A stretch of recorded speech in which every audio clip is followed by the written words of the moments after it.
Okay.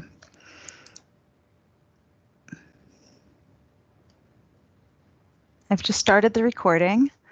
We welcome you again to our virtual information session for the Marriage and Family Therapy Master's degree. My name is Betsy Davis. I am the Assistant Director for Academic Programs here within the Child and Family Studies Department, and it is my pleasure to be spending my lunch hour with you. My role within the program will be one that I work with applicants as they begin the application process. I'll help you answer any questions that you have. And then if you're a student here, I'll support you along the way. And I even get to work with our alumni after you graduate as part of our different alumni boards. So I feel very privileged that I get to see you from the very beginning until you have thriving private practices or are working in communities on your own.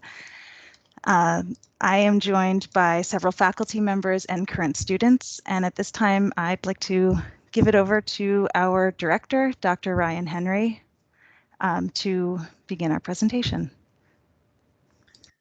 All right, well, it's great to have everybody here. I'm Dr. Henry. I've been here at the university for about 13 years now, and it's been a wonderful journey. The Marriage and Family Therapy program is actually new to USF in the last 2 years. So you would be the part of the third cohort of students that have come through the program. So let me start with just having Dr. Baxley introduce herself, and then I'll have Dr. Everett Kaufman introduce himself. Sure. Hi, my name is Dr. Lauren Baxley. A licensed marriage and family therapist in Florida, but I'm a clinical instructor here at USF and in the MFT program, and I'm also in charge of the field placement portion of our training program. So I'll be talking a bit later in detail about what that looks like, but thank you for coming, and I'm excited to see everybody. Good morning, everybody. My name is Dr. Everett Kaufman.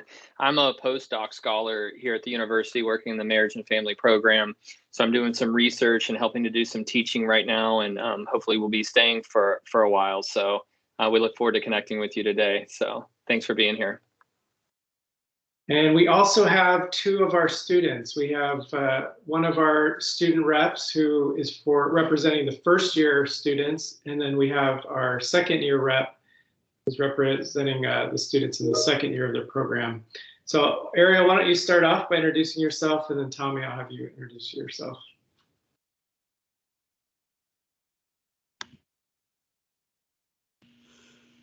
Sorry, my computer's a little delayed.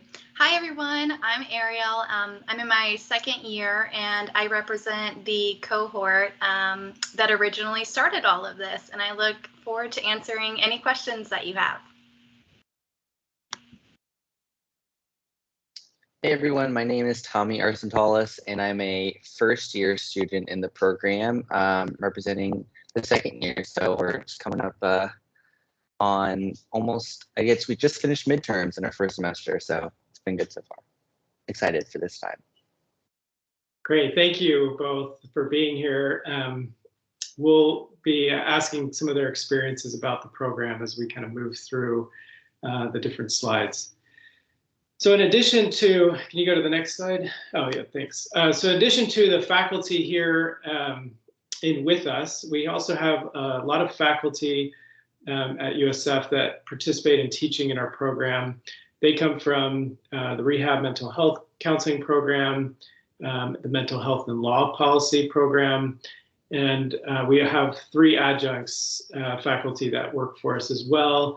So you'll get an opportunity to take classes from a lot of different faculty, as well as the core MFT faculty. Next slide.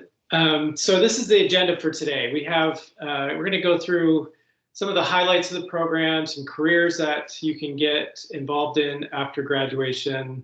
We'll go through kind of the plan of study, field placement, your capstone experience, licensure and certificates, and specifically the application process, so that everybody feels comfortable with what's expected in the application process before we get to some question and answers. So that's how we'll kind of proceed. All right, so before we get into the details of the program, I thought it would be helpful for us to just kind of zoom out a little and take a look at the field of marriage and family therapy as a whole. This video is actually produced by the National Association of Marriage and Family Therapists to just describe what the field is about. So Betsy, would you mind starting that video?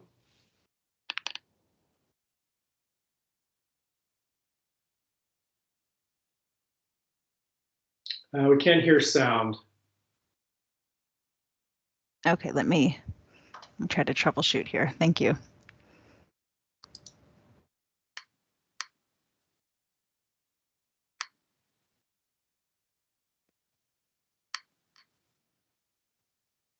Marriage and family therapy is an approach to therapy whereby relationships are privileged. So whether you're an individual, a couple, or a family, whatever's brought you into the office will be looked at in the context of your relationship. It's such a vulnerable thing when people let you into their lives. These are the things that I'm most worried about. These are the things that I'm most scared about. These are the things that I don't let other people see. It's really an incredible feeling for somebody to let you in on that process and to get to be a partner in that process. We see things such as health, illness, loss, trauma, and personal experiences in the context of relationships. If a client comes in and they have depression, how does my depression affect the way that I'm communicating with my family, with friends, with a significant other, and how does their support help me deal and to cope with some of the different problems that I have? The typical way that treatment works is people come in, they're struggling with some sort of problem. We take a look at that in terms of what relationships are informing that situation. In understanding the context, it then gives us an idea of what could change in terms of how they're trying to solve the problem that might make it possible for it to resolve effortlessly. The holistic approach is beneficial because to me it's an act of radical hospitality. Someone comes in and they're going to share something that's often deeply personal, and maybe they haven't told anybody about it before. It isn't uncommon for me to work with individuals. Certainly I work with a lot of couples, I work with a lot of families. I think one of the beauties of marriage and family therapy is that we can also think about families that extend beyond those that are in our home. We think about our work families.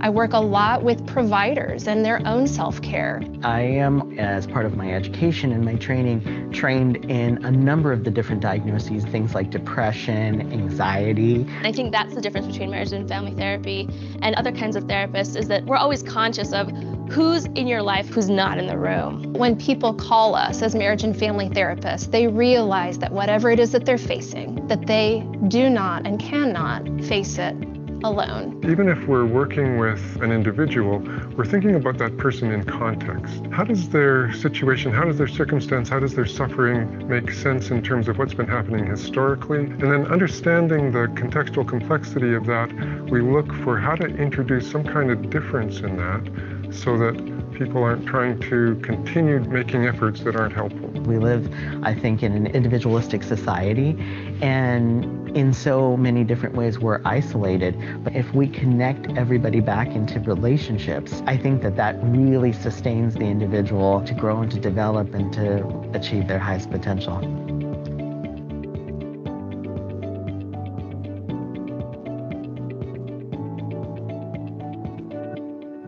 Okay, so that is the exciting field of MFT, where you actually get to work with people's most important relationships and really help them to develop relationships that last and that are healing and helpful. So if you have a passion for relationships, for working with people in their families and their romantic relationships, then the field of marriage and family therapy is definitely a good fit for what you'll be doing in your career. Okay. So our program specifically, we have a goal here of really creating therapists that are very effective at using systems thinking, looking at the broader picture, the context that people problems reside in, their relationships. And we also really focus on the multiculturally informed approaches to improve all those relationships. And we do that through training, teaching, clinical practice, which we'll talk more about, and research. Now, this is my chance to just kind of brag about our program, so bear with me as I just take a minute to kind of talk about what makes us special, what makes us unique as a program. The first thing is we're a very specific, highly trained, highly specialized training program for marriage and family therapy. So you're going to get a lot of depth on how to work with relationships and how to do that effectively. We're also unique in that we have structured our practicum to occur over 12 months. It's actually more like 14 months where you'll be working in the field, in the community. And then as a graduate, you'd be eligible for that licensure in marriage and family therapy. The other thing that makes us really unique is our small cohort. We'll have, our students can speak to that experience, but we accept a small group. So it's a very tight-knit group of students and a very tight-knit group of faculty. So if that's something that is a positive for you, then that's a real strength of our program. And then the other piece that's unique about us is that it's a full 2 years. When you're going full-time, which is what it is, it's a full-time program, it's 6 semesters long. So it's exactly 2 years, 6 semesters, which is unique because a lot of programs are more like 7 semesters. And then our faculty are engaged in clinical work. So I have a private practice that I specifically work with couples in distress, usually in crisis, on the verge of divorce or separation. And I do something called couple intensives. So I work with couples for full days at a time. I put on couple retreats. So I'm actively working in the field around couple relationships. My career before I was doing that private practice with couples, I worked in community agency work, working with families. I worked in adoptions, both with birth mothers as well as adoptive couples. So my background kind of spans the community agency work as well as private practice. Dr. Baxley, for example, she worked at the VA for 7 years, doing work with families and couples before coming to USF. So, and then Everett, or Dr. Kaufman, he's also worked in agency work as well as private practice. So you have faculty who actually work in the field, know what they're doing, clinically speaking, and that's a real, I think, a real advantage. We're able to bring those case studies, those things we're working on in real life into the classroom to make that more rich of an experience for the students. I'm going to turn the time over to Everett, or Dr. Kaufman, sorry, I keep calling him by his first name, but Dr. Kaufman will tell us a little about some of the places that you can work after graduation. Thank you. So yeah, this is an exciting part. I forgot to tell you, so I'm a licensed marriage and family therapist, and also I have a license in mental health here in the state of Florida. But there's a lot of opportunities for us with our MFT degrees, right?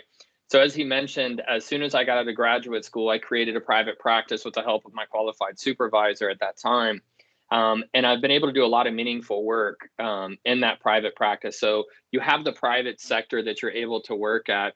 Additionally, I worked at an agency, as Dr. Henry said, I did some foster care work, working with DCF and things of that sort. So you have opportunities to do that. Additionally, Dr. Baxley has worked for the VA, and I will let you know, even just recently, within the past month, there have been over 12 opportunities I know in the Central Florida area where they've been hiring for specialized marriage and family therapists for working in the VA alone in the Lake Nona area. It's a huge need. So a couple other things that you may be interested in also is I do research in the addictions field. And there's a lot of help that's needed in that field as well in residential settings.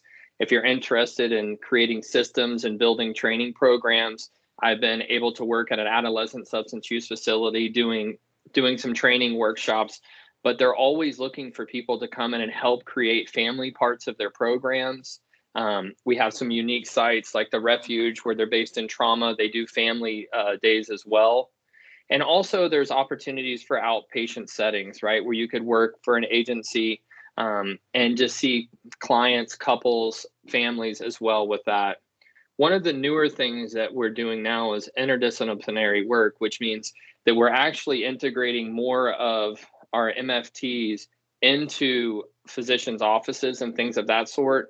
So there's lots of opportunities. And as you get into the program, if you decide to come, you can continue to grow that and expand it into building trainings for yourself, just making yourself available to go into the school systems and things of that sort. So there's lots of different opportunities for you. I've supervised lots of students at the Alachua County Crisis Center as well. So there's a lot of different opportunities for you with your MFT degree. So I just want you to know that there's endless opportunities, and there's lots of work for you deciding upon, you know, where your passion lies.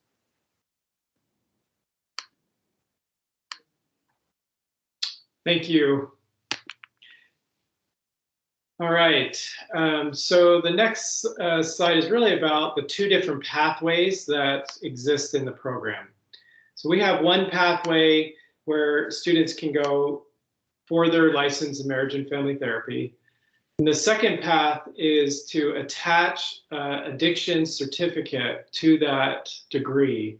And what that allows you to do is still get your license in marriage and family therapy, but also set you up to get your NCAP, which is a state certification, a master's certification in addictions profession. And so we'll be talking more about that path here in a minute, but I just wanted you to know those are the two paths that exist in the program. Next slide.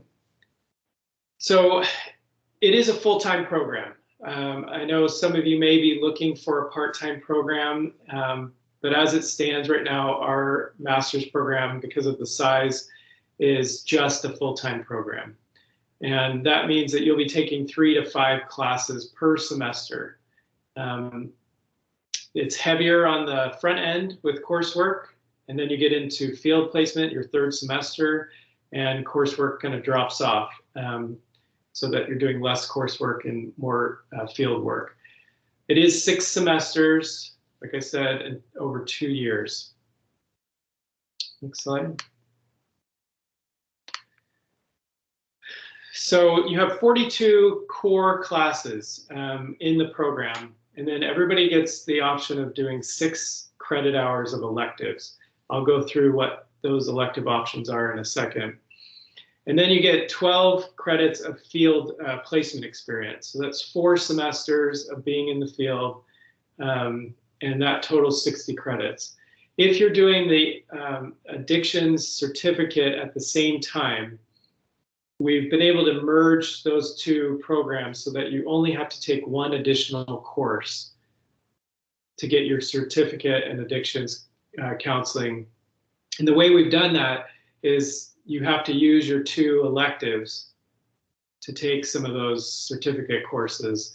And then there's a practicum, and one of your other required courses is a part of the master's program already. So we let you count your field placement time towards the certificate as well as the master's degree. So it's really for 3 extra credits. It really gives you additional credentialing. If you have an interest in working in that field with addiction and working with families dealing with addiction, then it's a great combination. Next slide. Okay, so here is the plan of study. This is what it looks like. So it's mapped out for you. You don't have to do any planning or trying to move classes around. This is what will be laid out in terms of what will be expected. In your first semester, there's 4 classes and then an elective option. It depends on which elective you're wanting to take, whether you'll take an elective that first semester or not. We have Tommy here with us, and he's in his first semester, so I thought I'd just give him a second to tell you kind of his experience being a new student in the program and just hitting his midterm exams. Go ahead, Tommy. Thanks, Dr. Henry. Yeah, so I just finished up midterms in the first semester. I'm currently taking 4 classes, so I know a couple different students in my cohort are taking 5, which is what I'll be taking next semester. But I'm taking 4 classes this semester. And as far as like course load goes, I will say that if you are just coming out of grad or undergrad, or maybe it's been a while, the course load is a lot different than it is in undergrad. And that's not to necessarily scare you, but because Dr. Henry said it's a 2-year program, it's very immersive. So you get a lot of content those first 2 semesters. So we're reading a lot. We read between like 50 to about 100 or so pages like of reading per week with textbooks and novels and all that kind of stuff. And again, that's not to scare you, because that does sound like a lot to some undergrad degrees, but a lot of it is content that you are interested in, because every single class that we take is relevant for our profession, which I was a bachelor's in psychology and communication in undergrad at USF. And a lot of it just was general. And so these classes are extremely specific. One class in particular, Introduction to Systems Theory, is all about kind of a theory that we as marriage and family therapists are going to use in our practice. So it's really important that we study and we read and we learn and understand the content, less than just trying to get an A, because it's really not about the grades, which is a big mind switch for me since I've been coming into grad school. But overall, it's like extremely interesting and thought-provoking material. And it is a lot, but it's definitely doable if you manage your time well and you make sure that you have a good support system around you to kind of make sure you're prioritizing it as well. So that's kind of some of my thoughts from this first semester. Thanks, Tommy. Ariel, you're in a little further along, right? You're in your 2nd year. I only have 2 semesters left after this. So I wonder if you could just share kind of some of your experience with getting through the program to this point. Yeah, I echo what Tommy says in terms of it's heavier on the reading end the first year, but it's all content that you're actually interested in. I always tell people, like, legal and ethics, I thought that was going to be so boring, and it was actually one of my favorite classes. Dr. Baxley, the way she creates these scenarios, it's so thought-provoking.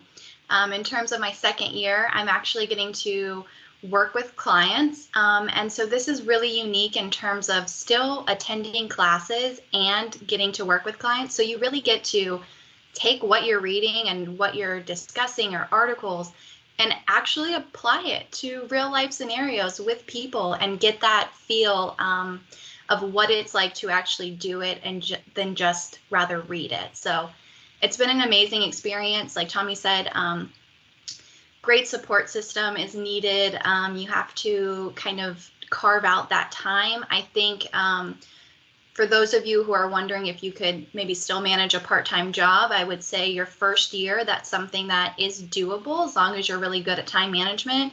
When you kind of progress into seeing clients, that gets a little bit more difficult. But other than that, it's really doable, and it's so interesting, and it's just so applicable to real life. So those are my thoughts. Thanks, Ariel. Just to give you another highlight here of the program, and just to highlight Ariel and what she's done with some of her colleagues. We also have a mentoring program where the 2nd year students mentor the 1st year students, and that's really been, I mean, it's new because we only have 1 group, but they've done a great job of really kind of helping the 1st year students to kind of get their feet under them and figure out what's coming up and what to expect. So maybe I'll have Tommy talk about that a little later, just his experience with the mentoring program. All right, next slide. So here's some electives that I just wanted to kind of highlight here. We have what we call restricted electives, which means that you can't just take electives from any program or any course. They need to be on this list. And part of that is because we really want you to have that extra layer of family systems work that you wouldn't get in any other elective outside of these. So medical family therapy, for those interested in doing the integrated healthcare, that would be a really important class. Trauma-informed individual, couple, and family work, that shows up in all your clinical work. There'll be trauma no matter what site you're working at. So that's a helpful one. Group therapy and practice, and then individual and family treatment with children and adolescents. So if you know you want to work with kids, there's going to be a section on play therapy in this class, and then also just how to engage kids in family therapy through art and other forms of engagement. So that's your list. Now, if you're doing, you can go to the next slide. If you're doing the addictions certificate program, then you're going to have some other elective options that are tied to the certificate. But let's watch this quick video about the addiction certificate, so that'll answer a lot of your questions about what you get in that certificate, and then we'll go from there.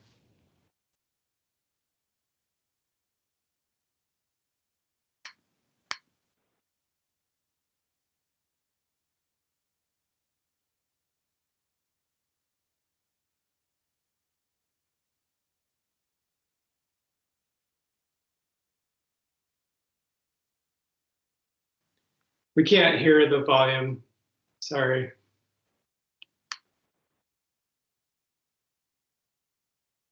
Okay, thank you.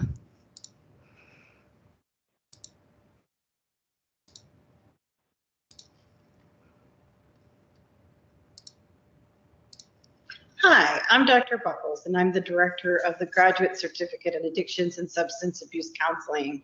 I'm here today to talk about some of the benefits that this specialized training has to offer.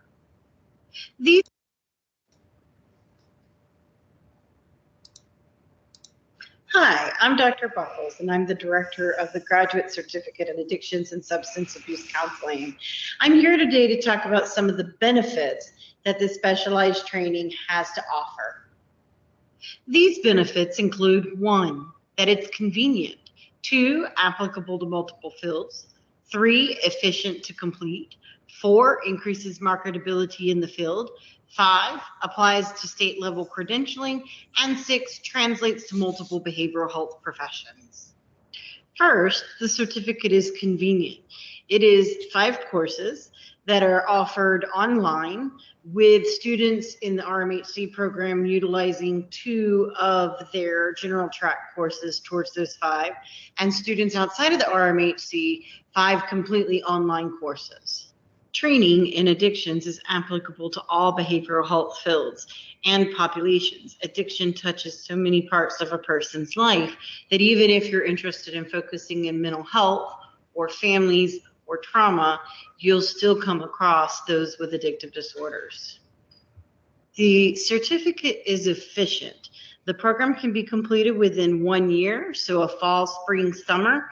It aligns well with a plan of study or to be taken individually, and courses can be started and taken in any order. The certificate offers increased marketability when looking for employment. There's an anticipated 22% growth in the field of addictions, but on top of that, having this training and any behavioral health position you may be seeking will set you apart from others seeking employment. The certificate affords students the opportunity to go for state level credentialing as a master's certified addictions professional. The courses work towards the 350 content specific training hours that are necessary to prepare students upon graduation to work on their professional experience. And lastly, the certificate translates well into the field. It identifies you as having a unique skill set that sets you apart from other professionals, knowing that you have a training that is unique from other mental health counseling programs. Furthermore, experiential hours gained in the program count towards your professional experience. For more information on the certificate, how to register, or any questions that you have, please feel free to reach me at my email, vbuckles@usf.edu.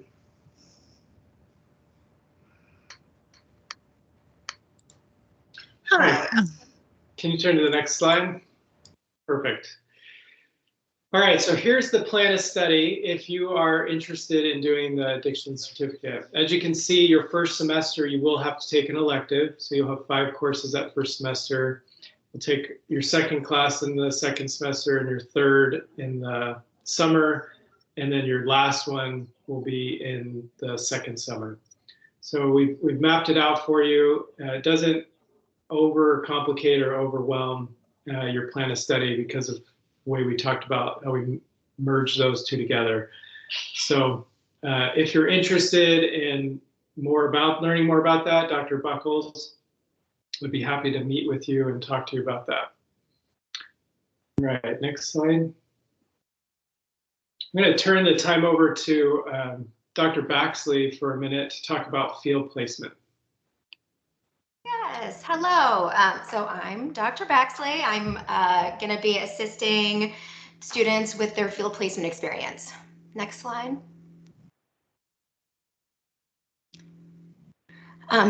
Excuse me. So we have been really intentional in designing the field placement experience.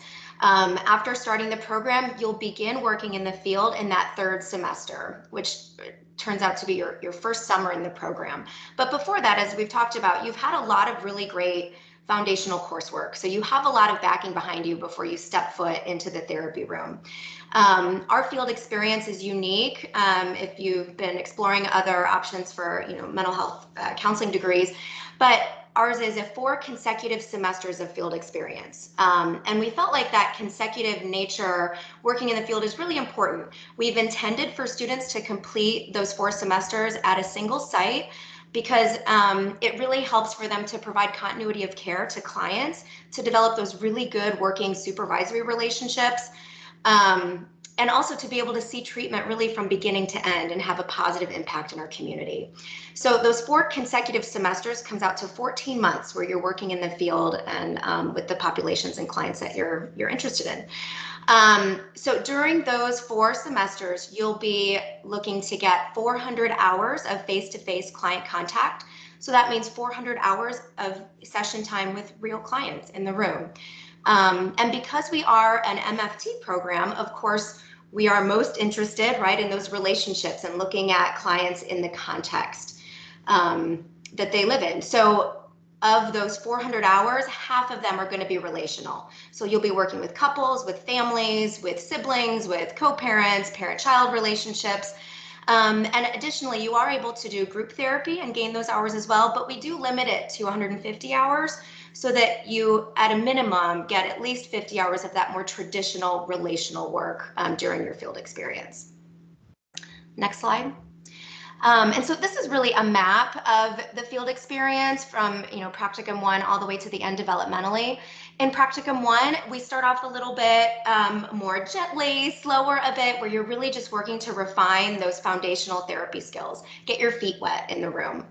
And then when we transition to Practicum 2, we start incorporating more of that general systems theory, starting to think about your own personal theories of change. How does change happen? Why do people change?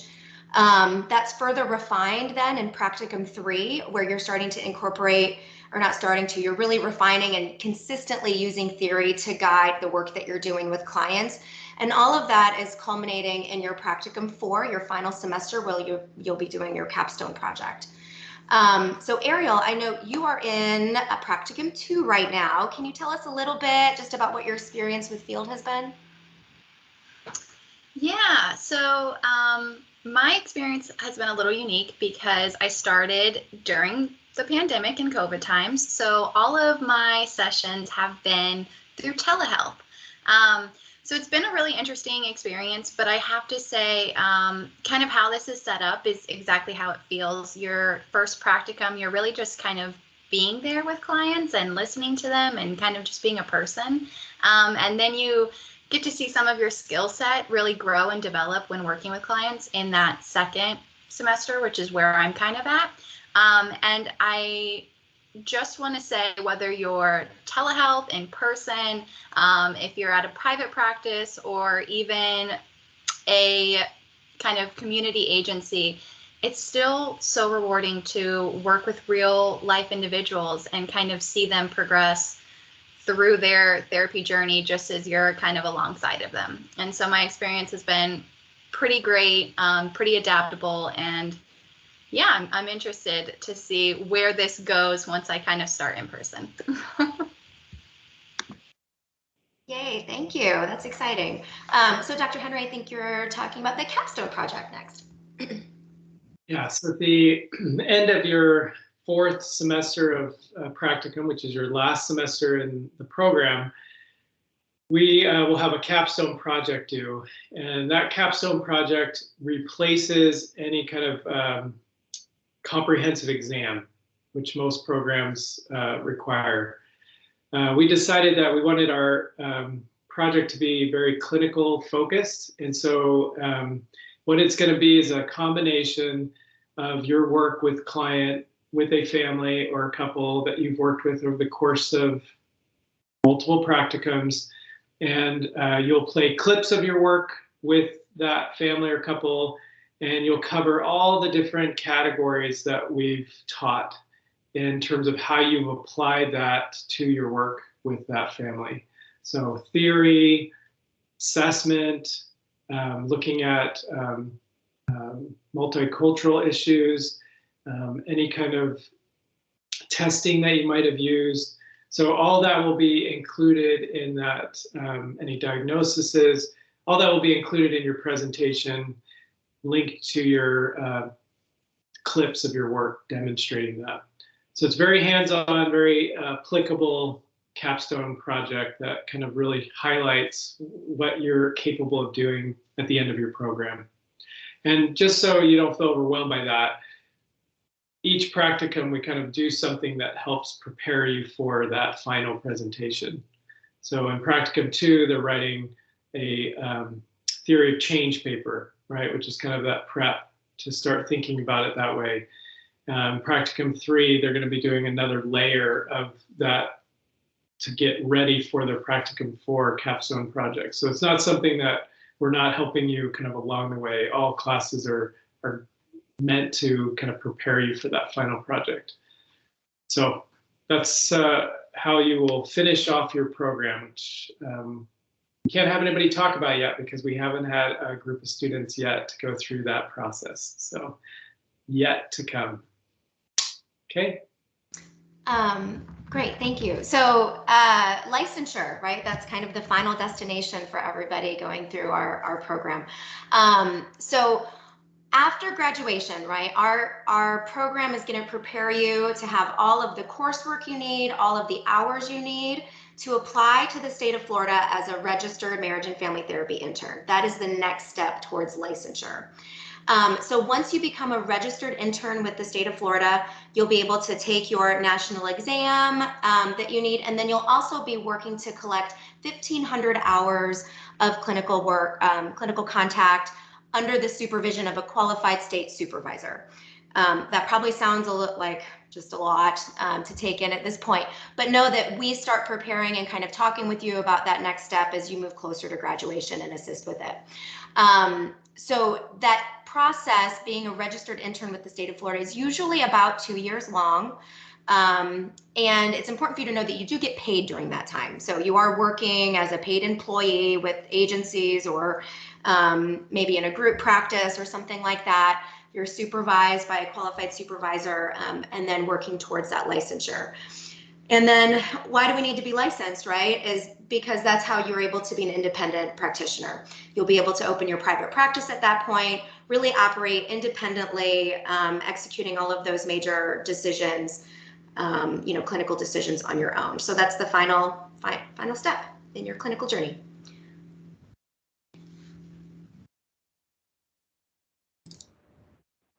Okay, thank you so much, Dr. Baxley, Dr. Henry. Now that you've heard a little bit more about our program, I'm sure that many of you have logged in today to learn about how you apply and what the process is. Some of you have already started, but for those of you who haven't, the application in its entirety is due for January 15th as the priority deadline. And on the screen, you see that we require a resume, a personal statement, 3 letters of recommendation. One of those we ask is from a faculty member, from somebody who can attest to your academic ability. We do require the GREs. In the past, last year's cohort, our average GRE score, combined score, was 301 for the math and verbal and 4.5 for the writing. But I also will caution you to know that we review the application holistically. So your resume, your personal statements, letters of recommendation are all of equal importance. you will need to submit transcripts from any institution you've attended. And finally, there's an accountability background drug screening form, which is required for many of our agencies. So we ask for it at the application process. If you have received a welcome packet from us, we've sent you those forms, but I'm happy to send another one if you'd like. You can email me with any specific questions at mftprogram@usf.edu, and I'll be happy to answer some more questions about that. But since we're here, I think it would be really valuable for you to hear directly from Dr. Henry what exactly he's looking for in the personal statement, because that is such an important aspect of the application. Dr. Henry. Thanks, Betsy. So I would say your letter of intent or your personal statement is really an important letter, because it's your opportunity to really let us know that you have an interest in our field, right, as a whole, but also why you're interested in our specific program. It also gives you a chance to just give us a little more information about who you are. Everything else is kind of numbers, and this is really your chance to kind of share more with us to set yourself apart.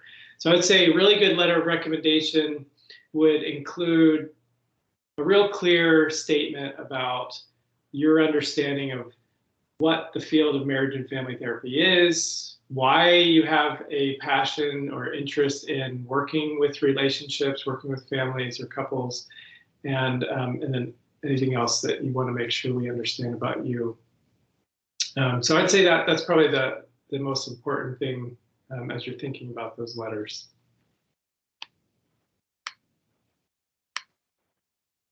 Okay, great, thank you. And then Ariel or Tommy, do you have anything that you'd like to add about the application process?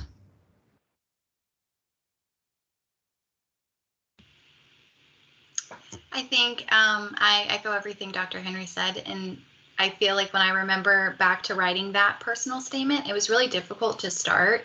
And once I kind of just let myself write about me and why I thought this field was right for me or what about it spoke to me, I was able to really create something. And so my advice to all of you is, don't overthink it. There's no perfect formula. This is really about you and why you want to be a marriage and family therapist.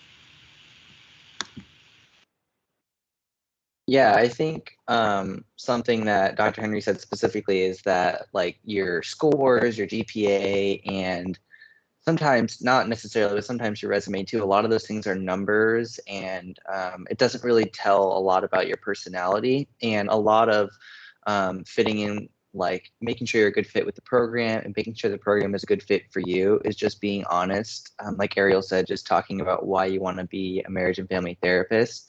And I would say like start writing that personal statement early, because for me, I think it was about 4 writing sessions before I actually started writing something like substantial. And then after that, it took me like a couple months to actually revise it. So I would say get started now on just coming up with ideas for that, because that's a very important part of it. And again, like Betsy said, it's very holistic, the application. So just make sure each aspect you really work hard on, like improving it or just editing, perfecting it, stuff like that. So.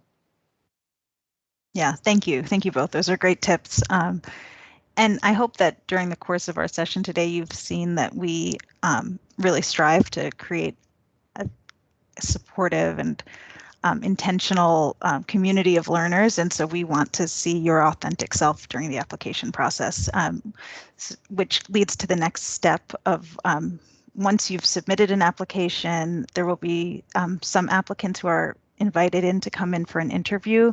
And during the interview, you'll get a chance to meet with faculty, with current students, and kind of get to know if our program is the right fit for you and if you're the right fit for our program. So we, again, really value the seeing who you are during this the entire process. And finally, we'll make our decisions for the program by late spring. So that's kind of the three-step process. You submit your application with all of the materials by January 15th, and then we'll have interviews around February, and then probably late March, early April, we'll be sending out invitations to join the program. And once you are a student here, this is a little information about our tuition. For in-state, it's $431.43 per credit hour. Out of state is $877.17. But part of, and you can see that on the website, but why I wanted to include this slide is because just like the field placement experience is one where we seek to support our students throughout their growth, and the Capstone process, the same thing. We have a database of different USF specific and nationwide fellowships and scholarships that we can help point you to in case you wanted to apply for them. And last year we actually had a student who was awarded the AAMFT Minority Fellowship, which is a very prestigious national fellowship. And part of the process for her securing that is we actually invited representatives from the fellowship to come and speak to our students and give a workshop about how to apply. So we do everything we can to support our students and to help them be successful and to make this a positive experience. So we're really, really proud of Maisha for that. And that is the end of the formal presentation. So I'd like to thank all the other presenters for sharing their experiences and invite you to either raise your hand there's a little smiley face with a hand in the air at the top if you have questions, or if you wanted to use the chat, you're welcome to do that, to ask your questions. And please, if you have a specific question, direct it to either one of the students or to Dr. Henry, Dr. Baxley, Dr. Kaufman. Thank you.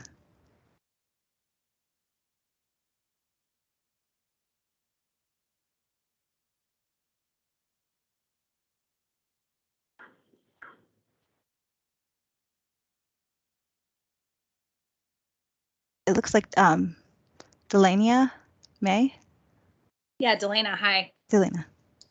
Yeah, I'm super excited about the program, especially the opportunity to get the additional training in substance abuse. I'm curious, knowing that it's a full-time program, what it looks like kind of from a day-to-day basis. You know, are there lots of evenings or things like that? I have kids, so I'm just trying to think through being realistic about timing and commitment. I'll start with just kind of how we've organized the courses, and then I'll let the students share kind of their perspective on that question. We've organized the classes to fall on Tuesdays and Thursdays.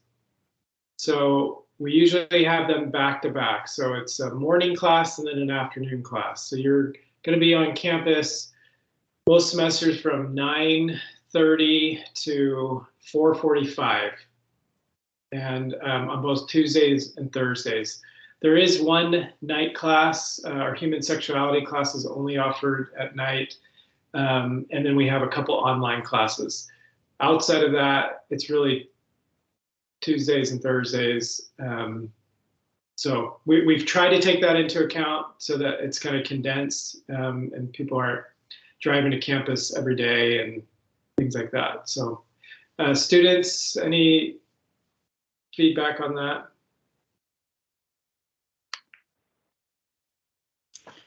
Hi, yeah. So I have a 4-year-old myself, and when I originally applied, I applied for the part-time program. And after this program was established and talking to Dr. Henry, really having your classes fall on those Tuesdays and Thursdays, even though you're taking a full course load, gives you almost the illusion that you're part-time, since you really are only driving to campus 2 days out of the week.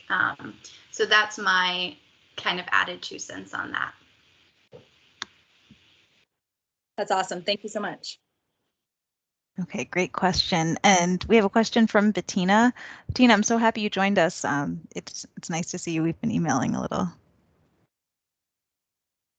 Yes, ma'am. I just have a question in regards to the statistics requirement. I saw this online earlier this week. And I think, I don't know if it's still current, a Statistics 3000 course is required. Yes, that's correct. If you haven't taken the course, we would, and you're accepted and you decide to join the program, we would ask that you would take it prior to starting in the fall. Okay, and I do have a follow-up. Will a research and methods class count for the 3000 course, or does it need to be a specific statistics course, if that makes any sense? You can submit a syllabus if you have a question about it. There needs to have been the basic statistics covered in that class, but if you want to submit a syllabus and we can compare that to see if it covers the basic statistics, then we'll be happy to review that, get back to you. Thank you. Okay, and Sarah?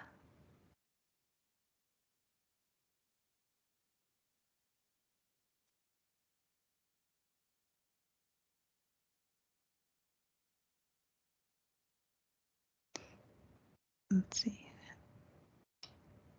Sarah, I'm not hearing your question right now. If you want to add it to the chat, we can ask it out loud for you. Okay. Doris Good Bates. afternoon. Oh. Hi. I have a question. I would like to know if there is a fully online option.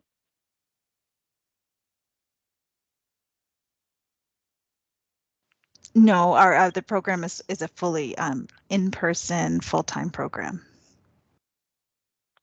Okay, thank Okay, you. sure. Are there scholarships for this particular program? I'm sorry, say that one more time. Are there scholarships available for this particular program? We don't have a specific scholarship for this program, but like I said, we have a database of scholarships that could be available. And if you want to email me, I'll be happy to send you a link to different outside scholarship opportunities you may have. Okay, thank you. Sure. The only other thing I would add to that is we do have several students that are working as GAs at campus. Several, I believe, in the Honors College. And so there are other, and there's a tuition waivers with some of those GA positions. So I know other students have found other ways to kind of take care of the tuition outside of a scholarship. But we can try to assist you in that, but there's no guarantees, and we don't have any GA positions within the program. So that would be other GA positions on campus that you'd be looking for. That's right. And the process for that is you can apply for those, search and apply for those programs after you have been admitted into our program. Okay. And Doris? Hi, can you guys hear me? Okay. So I know I was looking on the online website, and it took the 3 letters of recommendation. I know here it says the 2 letters are recommended from academic professors, and slides it was saying 1 from academic professors. Do you guys have a preference? The preference would be as many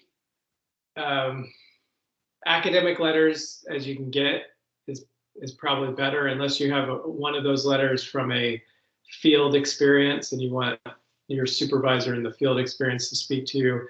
The minimum is 1, but 2 is better, and depending on your experience, 3 is even better if all you have is academic experience. Okay, and I'm just shifting over to the chat part to answer some of these questions. We talked about the assistantships.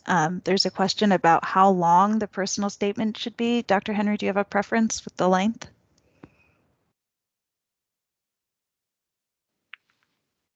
I don't have a preference. Well, that's not true.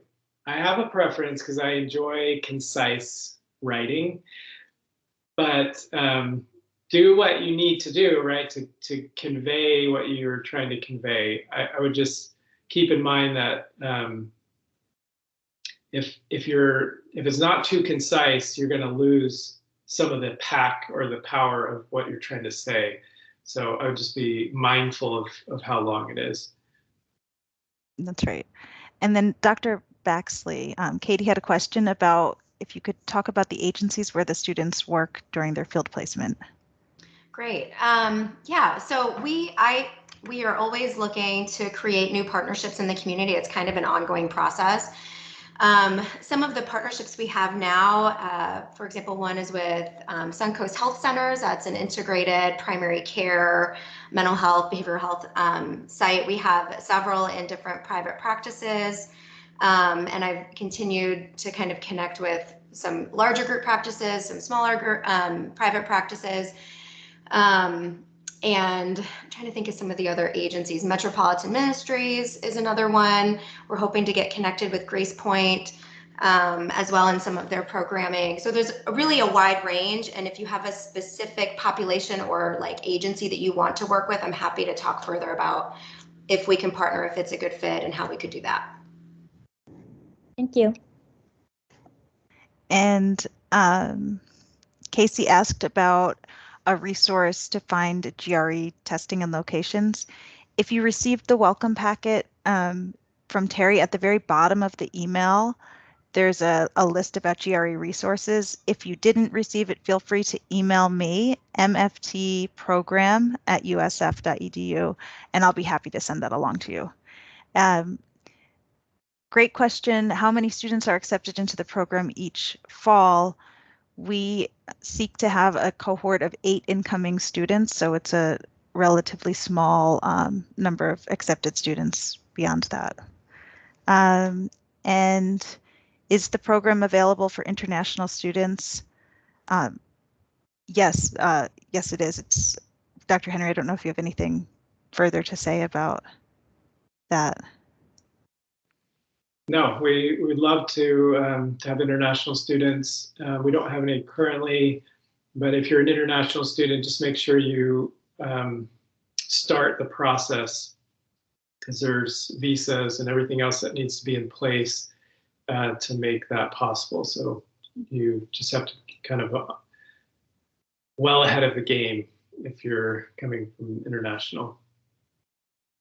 That's right. And then Aswa Khan, did you have a question? Hi, sorry. I just had a question regarding the first write whatever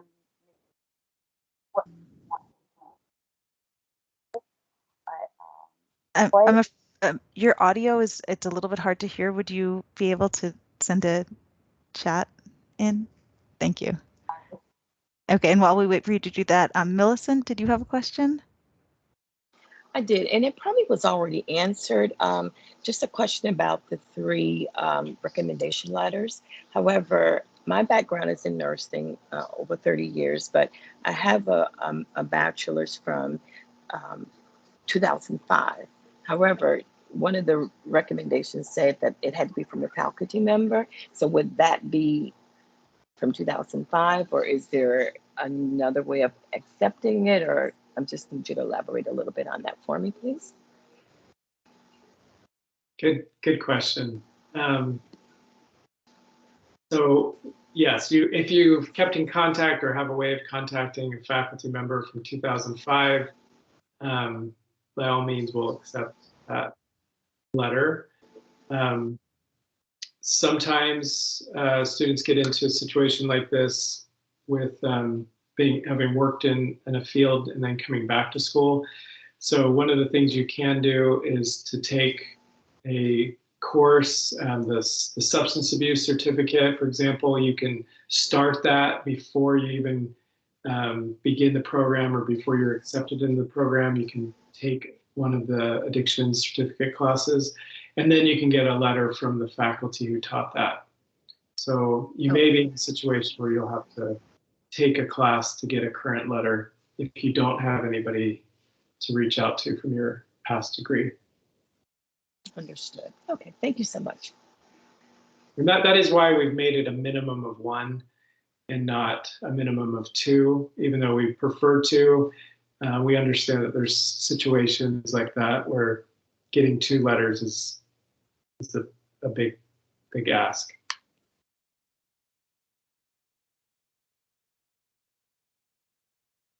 Betsy, I think you're muted. Oh, I am. Thank you.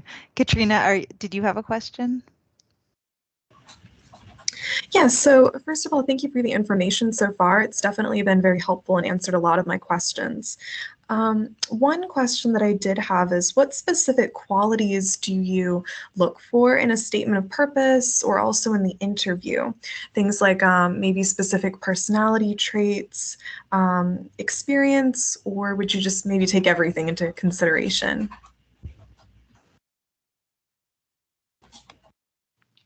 I guess I'll take that question. It's a good question.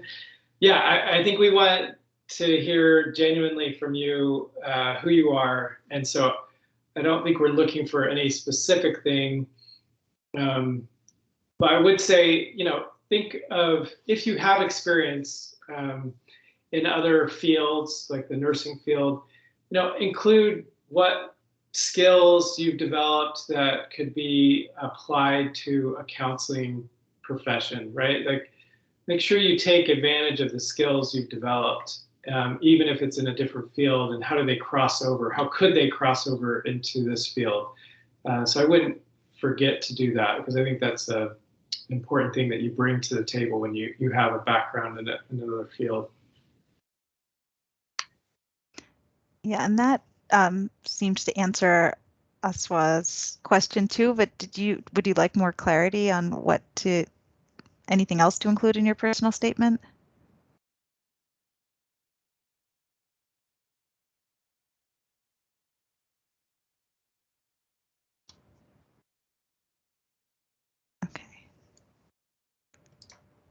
Okay, thank you. And right now I'm looking, I don't see any more questions. I know we're just past the 1 o'clock hour, so I want to be aware of your time, but if you do come up with any other questions or you have something specific to you, feel free to email me and I'd be happy to help answer them or connect you with somebody who can.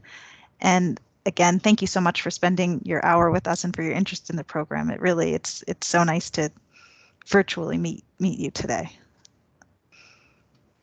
Yes, thank you for coming. Look forward to meeting all of you. Hi, thank you. Thank you.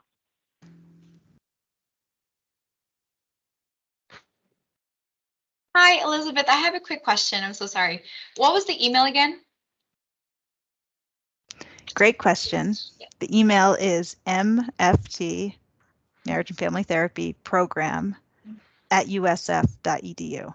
Okay, perfect. I just want to make sure I had it written down right. Yeah, no, that's great. And my personal email, but they both connect to it, is E as in Elizabeth Davis 18 at usf.edu. And happy to answer any questions that you have. And I've worked with graduate students now for a long time, and I think it's such an exciting time. So because everybody who's applying really wants to be there. So we're really so happy that you're here today. Awesome. Thank you so much. I appreciate it. Thank you all. Thank you.